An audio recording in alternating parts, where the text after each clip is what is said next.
और हाईकोर्ट की लखनऊ बेंच ने बड़ा फैसला सुनाते हुए UP board of Madrasa education act 2004 को असंवैधानिक करार दिया है। कोर्ट ने कहा कि एक्ट धर्मनिरपेक्षता के सिद्धांत के खिलाफ है। कोर्ट ने यूपी सरकार को निर्देश देते हुए कहा कि मदरसे में पढ़ने वाले छात्रों को बुनियादी शिक्षा व्यवस्था में समायोजित किया जाए। मदरसों की जांच के लिए यूपी सरकार ने अक्टूबर 2023 में एसआईटी का गठन किया था। एसआईटी मदरसों में हो रही विदेशी फंडिंग की जांच कर रही है। याची अंशुमान सिंह राठौर व अन्य ने याचिका दाखिल कर एक्ट को चुनौती दी थी। एमिकस क्यूरी अकबर अहमद और अन्य अधिवक्ताओं ने कोर्ट में इस मामले में अपना पक्ष रखा। जस्टिस विवेक चौधरी और जस्टिस सुभाष विद्यार्थी की डिवीजन बेंच ने इस मामले में आदेश जारी किया। लखनऊ हाईकोर्ट ने फैसला दायर उस रिट याचिका पर दिया जिसमें यूपी मदरसा बोर्ड की शक्तियों को चुनौती दी गई थी। एक्ट अब संवैधानिक है कुछ आधारों पे।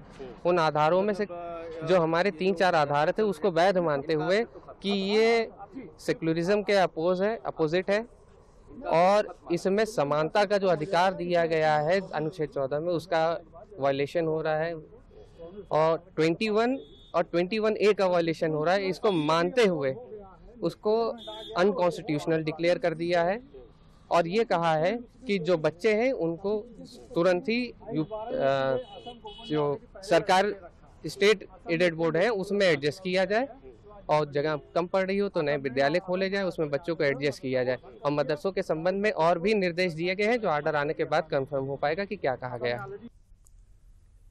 और प्रदेश मदरसा बोर्ड पर उच्च न्यायालय के फैसले पर ऑल इंडिया शिया पर्सनल लॉ बोर्ड के महासचिव मौलाना यासूब अब्बास ने मुख्यमंत्री योगी आदित्यनाथ से अदालत के फैसले के बाद अपील की है कि इस पर नया कानून बनाकर मदरसों को संचालित करने की छूट दी जाए।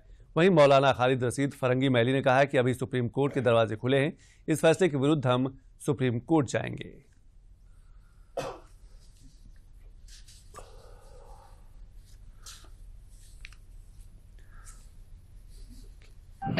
मदारिस अरबिया का मुल्क की आज़ादी में अहम किरदार रहा है और बड़े अफसोस की बात है आज जब ये सुनने को मिला कि माननीय उच्च न्यायालय के जरिए से मदरसा बोर्ड को ख़त्म कर दिया गया है। मैं उत्तर प्रदेश सरकार से गुजारिश करता हूँ कि ऐसा कानून बनाए जिससे मदरसा बोर्ड को पुनः फिर से जिंदा किया जा सके, इसलिए कि इससे बहुत लोगों की, हजारों लोगों की रोटी रोजी वाबस्ता है। लिहाजा वो घर जो मदरसा बोर्ड की वजह से चल रहे हैं उन घर की रोटी रोजी बिल्कुल बंद हो गई है।